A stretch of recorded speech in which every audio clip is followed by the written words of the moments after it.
Assalamualaikum warahmatullahi wabarakatuh. Di sini saya ingin presentasikan final exam atau UAS dari mata kuliah Pendidikan Anti Korupsi dan Etika UMB. Berikut ini adalah merupakan kertas ujian saya. Nama saya Faris Ahmad Raihan, NIM 4232001084, yang merupakan dari Prodi Desain Komunikasi Visual dan mata kuliah Pendidikan Anti Korupsi dan Etika UMB. Selanjutnya, terdapat 5 soal di dalam UAS ini, dan dari 5 soal itu merupakan ringkasan dari modul 11 sampai 14. Yang pertama adalah membangun karakter disiplin dan bekerja keras, yang kedua adalah kearifan lokal, yang ketiga etika UMB, dan keempat adalah korupsi.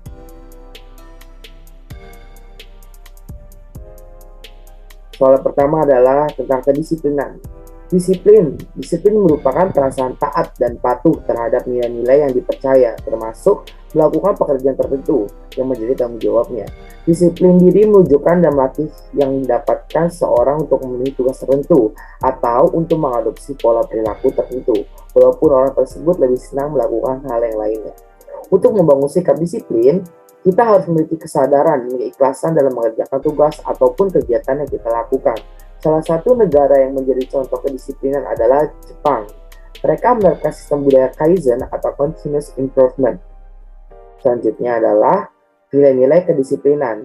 Terdapat 5 nilai kedisiplinan yang kita harus ketahui. Yang pertama adalah mengembangkan prioritas. Yang kedua, menjadikan gaya hidup berdisiplin sebagai sasaran.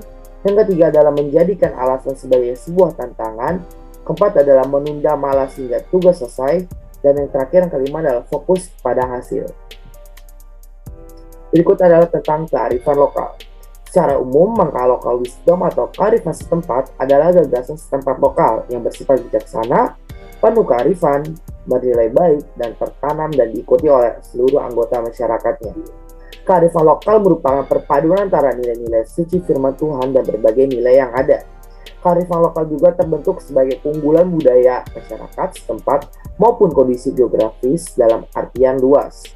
Kearifan lokal merupakan produk budaya masa lalu yang patut secara terus-menerus dijadikan pegangan hidup. Karena meskipun bernilai lokal, tetapi nilai yang terkandung di dalamnya dianggap sangat universal. Berikutnya adalah nilai-nilai kearifan lokal. Indonesia dengan berbagai suku bangsa mempunyai keanekaragaman kearifan lokal, kearifan tradisional, dan budaya yang di dalamnya terkandung nilai-nilai etik dan moral, serta norma-norma yang sangat mendepankan pelestarian fungsi lingkungan. Kearifan lokal yang sebenarnya merupakan modal sosial tersebut dalam perspektif pembangunan berkelanjutan yang berwawasan lingkungan, kiranya penting untuk digali, dikaji, dan ditempatkan pada posisi strategis untuk dikembangkan menuju pengelolaan sumber daya alam dan lingkungan ke arah yang lebih baik.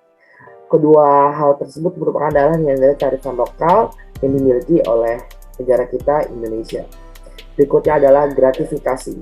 Gratifikasi atau pemberian dalam arti luas meliputi pemberian uang, barang, raba atau diskon, komisi, pinjaman tanpa bunga, tiket perjalanan, fasilitas penginapan, perjalanan wisata, pengobatan cuma-cuma, dan fasilitas lainnya.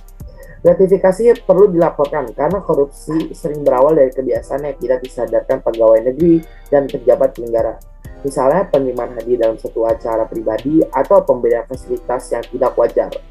Hal yang akan menjadi kebiasaan bila dibiarkan terus berlangsung, ini merupakan akibatnya kinerja dan pengambilan keputusan dari PNS atau penyelenggara negara akan terpengaruhi. Dan gratifikasi merupakan salah satu tindakan korupsi awal yang harus kita hindari. Berikutnya adalah perbedaan suap dan gratifikasi. Perbedaan suap adalah ada meeting of mind, perbuatan yang mengidentifikasi meeting of mind telah dilakukan, niat jahat atau mens area telah ada saat penerimaan. Dan gratifikasi adalah tidak ada meeting of mind, melaporkan ditekankan pada kesadaran, niat jahat atau mens area dianggap ada setelah 30 hari kerja. Korupsi atau kata korupsi berasal dari bahasa Latin yaitu corruption, corromper, yang artinya busuk, rusak, menggoyahkan, memutar balik, atau menyogok. Menurut Dr. Kartini Kartono, korupsi adalah tingkah laku individu yang menggunakan wewenang dan jabatan guna mencari keuntungan dan merugikan kepentingan umum. Korupsi juga sebagai perilaku tidak jujur atau ilegal, khususnya orang-orang yang mempunyai otoritas. Korupsi juga merupakan kegiatan eksploitasi kekuasaan dengan tidak jujur untuk keuntungan pribadi. Dan hal ini adalah merugikan masyarakat umum dan masyarakat luas lainnya yang telah membayar pajak untuk negara. Bagaimana sih upaya kita dalam pencegahan korupsi? Nah, berikut adalah upaya-upaya pencegahan korupsi yang harus kita lakukan sejak dini. Yang pertama adalah meningkatkan akuntabilitas mulai footprint digital. Yang kedua adalah meningkatkan transparansi dengan melakukan publikasi peraturan dan biaya. Yang ketiga adalah mengurangi interaksi tatap muka sehingga mengurangi adanya suap menyuap. Yang keempat adalah lebih transparansi dan akuntabilitas dalam melakukan berbagai hal tindakan. Yang kelima adalah melakukan sosialisasi warga di tiap RT RW agar lebih mengerti bahaya korupsi. Yang keenam adalah mengajarkan pengetahuan tentang korupsi sejak dini di bangku sekolah dasar. Dan yang terakhir adalah menaikkan gaji karyawan dengan gaji sesuai pekerjaan. Berikut tadi adalah merupakan jawaban-jawaban dari soal UAS. Terima kasih. Sekian. Sampai jumpa.